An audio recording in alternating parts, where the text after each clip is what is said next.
Hi, this is Derek with MostInterestingLife.com, and today I'm making a quick video on how interesting people go to interesting parties. And what do I mean by this? Well, let's just start by saying that every day for an interesting person should be fairly interesting. The interactions that they have should be interesting with other people. They should be constantly learning, reading about new skills, constantly getting new information, and they should always be working towards interesting goals in life to be successful, just to be more interesting, just to make their lives better.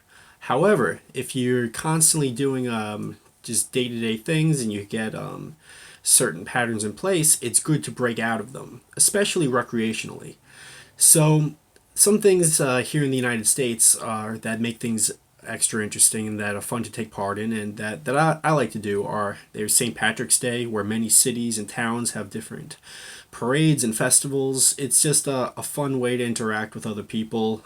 You can dress up differently, interact with friends, make new friends. So that's a fun one. Halloween is a great one. I think Halloween is probably the most fun holiday for adults because when you're a little kid you get all greedy about presents, but as you get older it's more about the interaction with people, and it's fun to dress up. It's fun to hang out with your friends like that. It's fun to make new friends like that too. Another one that I like is SantaCon, which is like Halloween for Christmas time, where a lot of major cities around the world have it where the whole city just fills up with people in Santa suits or holiday suits, or the people dress up like rabbis. It's not just like a Christian type thing. It's just any sort of holiday thing is usually welcome, and it makes life more fun. It helps to break out of routines. It gives you things to look forward to and to work towards, because a lot of my friends, we get hotel rooms in New York City, so it's a little bit more expensive. So some people might be more motivated to work harder, both to build for their future, but also to save up for these interesting events. So it helps to break you out of patterns, it gives you motivation, and it's just more fun. A lot of the ones that I also like are international ones. One of the best ways that I think to travel or to go to a country that you want to go to, and also time it with a great festival. For example, if you go to Brazil and you want to go to Rio de Janeiro, a great time to go is during Carnival, where it's about a week just full of huge parties, parades, everyone's celebrating. It's also one of the safer times to go to that city. So I think that's a great overlap. You could also do something like if you go into Spain, go to Pamplona with the running of the bulls. If you go to Thailand, every full moon on this one little island, on this one little beach, the island of Koh Phangan, Hot Rin Beach, they have a full moon party where people from all around the world just party on this one little beach all night long for the full moon. And that's a lot of fun. So if you go into Thailand, it's great to couple it with one of these interesting parties like the full moon party.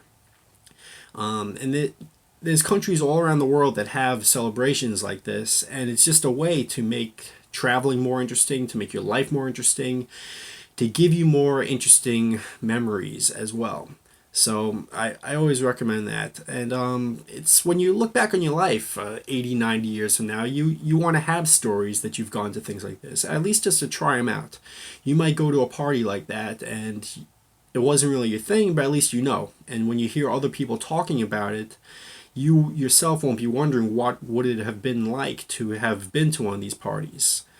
So it's great to have things to look forward to in your interesting life. It's great to work hard and to party hard, to have interesting things to look forward to. And these interesting parties like this are a great way to do that. And another great part of this is if you work hard and you don't have a lot of extra recreational time, is that these festivals and parties, it has a high concentration of fun per amount of time spent. So if you're constantly going to the same, let's say, bars or clubs or whatever to socialize and have recreation, it sort of gets stale and you don't appreciate it as much. But if you're doing an exciting festival type thing, like the ones we're talking about here, it's a larger amount of fun per unit of time. So you're getting more bang for the buck for time spent just having fun. So it's especially good for people like that who have less time. So yeah, I mean, people, they get used to a certain type of recreation, and it's just like you enjoy it less. So it's good to stir the pot and to try different things like that.